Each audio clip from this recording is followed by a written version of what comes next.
ఓం సమర్థ సద్గురు సాయినాథ్ మహారాజ్కి జై. ఓం సాయిరామ్. మన బాబా కుటుంబ సభ్యులందరికీ నమస్తే అండి. మీ అందరిపైన షిరిడి సాయినాథన్ ఆశీస్సులు ఉండాలని, మీరు ఎప్పుడూ క్షేమంగా ఉండాలని మనస్ఫూర్తిగా కోరుకుంటున్నాను. ఫ్రెండ్స్, మీకు ఎటువంటి కష్టాలు సమస్యలు ఉన్నా సరే ఒక్కసారి గురువుగారిని కాంటాక్ట్ అవ్వండి. అమ్మోరు తల్లి జ్యోతిష్యాలయం, వశీకరణ స్పెషలిస్ట్ గురూజీ సుబ్రహ్మణ్యం రాజు గారు.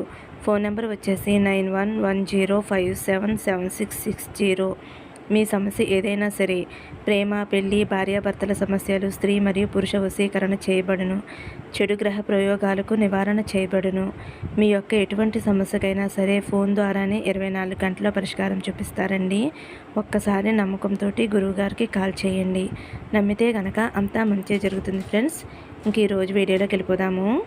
మన బాబాగారు ఏమంటున్నారంటే, తల్లి నీకోసమే ఈరోజు తీపి వార్త తీసుకువచ్చానమ్మా.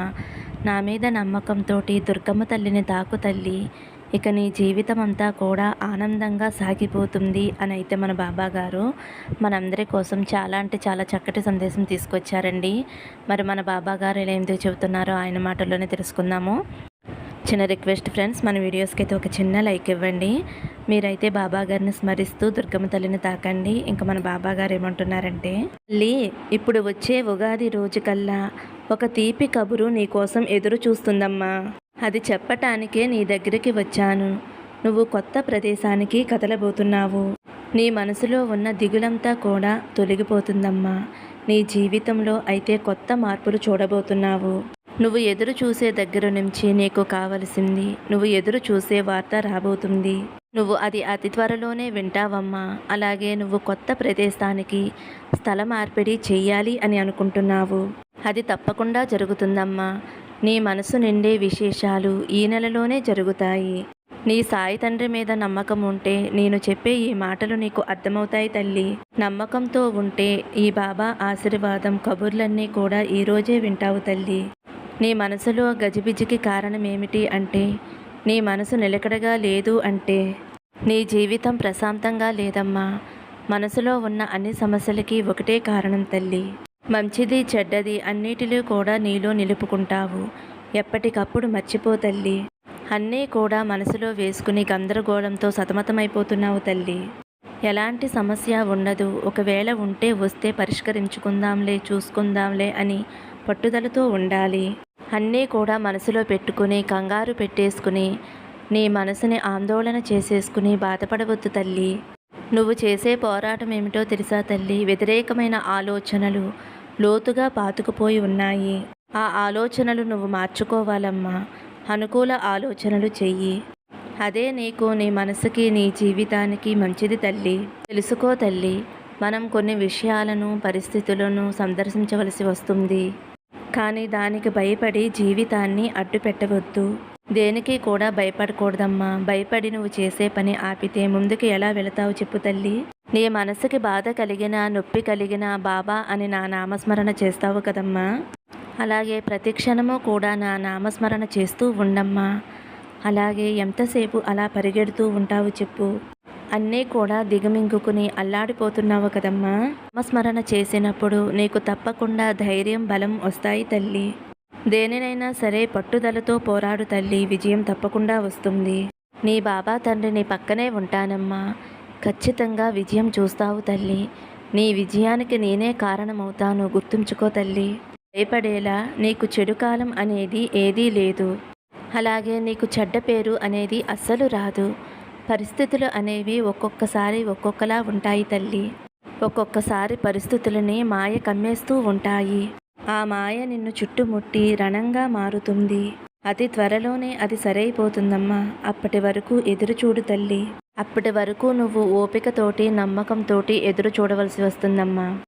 కొన్ని సందర్భాలలో నా బిడ్డకి మంచి జరగటానికి కొన్ని విషయాలు సృష్టిస్తాను తల్లి. నువ్వు కోరుకున్నది నీ దగ్గరికి చేర్చేందుకు తప్పకుండా నేను వస్తాను తల్లి. ఏది జరిగినా సరే నీ మంచి కోసం, నువ్వు కోరింది దక్కేందుకే నేను ఇలా చేశాను అని నువ్వు నమ్ము తల్లి. ఇన్ని రోజులు నీ ఎదురు చూపులు దేనికైతే కాచుకుని కూర్చున్నావో, ఏదైతే నీకు సంతోషాన్ని ఇస్తుందో ఆ కోరిక తప్పకుండా తీరుతుంది తల్లి. ఏం చేయాలో తెలియక, ఎటు వెళ్ళాలో తెలియక అటు ఇటు కదలలేకుండా ఉన్నావు కదమ్మా. నీ జీవితంలో స్థల మార్పిడి జరుగుతుందమ్మా. నువ్వు నిత్యం ప్రశాంతంగా ఉండేటటువంటి ఒక మంచి ప్రదేశానికైతే నిన్ను చేర్చుతున్నాను తల్లి. అలాగే నీ జీవితంలో కూడా త్వరగా తర్వాత ఘట్టాన్ని అందుకోబోతున్నావు. కొత్త కొత్త మార్పులు ప్రతిరోజు కూడా చూస్తావమ్మా. నువ్వు కోరుకున్న జీవితానికి కొత్త చిగుర్లు రావటం నువ్వే గమనిస్తావు. నీ మనసులో ఉన్న దిగులు బాధ అంతా కూడా తీసేసి అవన్నీ కూడా నీ బాబా చెంత పెట్టేసే తల్లి. నీ కష్టాలు బాధలు అన్నీ తొలగించేసి ప్రశాంతమైన ఆనందకరమైన జీవితాన్ని నీకు ప్రసాదిస్తాను తల్లి. సర్వనిశ్చయంగా ఈ రోజు నుంచి ఉగాదిలోపు నీకు అన్నీ కూడా సంతోషకరమైన వార్తలు చేరబోతున్నాయి తల్లి. నీ జీవితంలో కొత్త కొత్త నిదర్శనాలు జరగటం నువ్వే గమనిస్తావు తల్లి. అని సంతోషం నీ మనసులో ఆనందం కలిగిస్తాయి తల్లి. ఇప్పటి వరకు బాధపడుతూ మనసుని ఎంతో కష్టపెట్టుకున్నావు కదమ్మా. కానీ ఇక నుంచి జీవితాంతం నీ పెదాలపై నీ మనసులో చిరునవ్వు ఉండేలా నేను చేస్తాను తల్లి. ఇప్పుడు నీ మనసుకు ప్రశాంతత కలిగింది కదమ్మా. నీ మనసులో ఉన్న ఈ చిన్న సంతోషమే నీకు అలా అలా పెరుగుతూ ఉంటుంది. ఇక మీదట నీకు సంతోషకరమైన జీవితమే తల్లి. కాబట్టి దిగులు పడవద్దు. నీ సాయి తండ్రిని నీకు తోడుగా నీడగా ఉన్నానమ్మా. నువ్వు దేనికి దిగులు చెందవద్దు. బాబా అని పిలిచావు కదమ్మా, ఇంకా ఎందుకు తల్లి బాధపడుతున్నావు? అలాగే నీకు ధైర్యం శక్తి నిండుగా ఉండటానికి దుర్గమ్మ తల్లిని ఆరాధిస్తూ ఉండు తల్లి. అమ్మ నామమైన దుర్గా దుర్గా దుర్గా అని నువ్వు ప్రతి క్షణము కూడా అమ్మ నామాన్ని జపిస్తూ ఉండు తల్లి. ఇలా జపించటం వలన నీకు బలం శక్తి అన్నీ కూడా అమ్మవారు ప్రసాదిస్తారమ్మా. ఎందుకంటే దుర్గమ్మ తల్లి చాలా మహిమగల తల్లి. అమ్మని ఆరాధించిన వారికి ఏ కోరికైనా సరే నెరవేరుస్తుంది తల్లి. కాబట్టి నువ్వు శుక్రవారం రోజున ముఖ్యంగా అమ్మవారి నామాన్ని జపిస్తూ ఉండమ్మా. అలా జపించటం వలన నీకు సకల శుభాలు జరుగుతాయి. ఆనందం సంతోషం నీ జీవితంలోకి వస్తాయి తల్లి అని అయితే మన బాబా గారు దుర్గమ్మ తల్లిని తాకిన వారి గురించి అయితే ఇలా చెబుతున్నారండి. ఫ్రెండ్స్, ఈరోజైతే మన బాబా గారు మనందరికీ చాలా అంటే చాలా చక్కటి సందేశం అందించారండి. ఈ సందేశం నచ్చితే ఒక చిన్న లైక్ ఇవ్వండి. సర్వే జన సుఖినో భవంతు. సమస్తం సద్గురు సాయినాథార్పణమస్తు. శుభం భవతు. జై సాయిరామ్.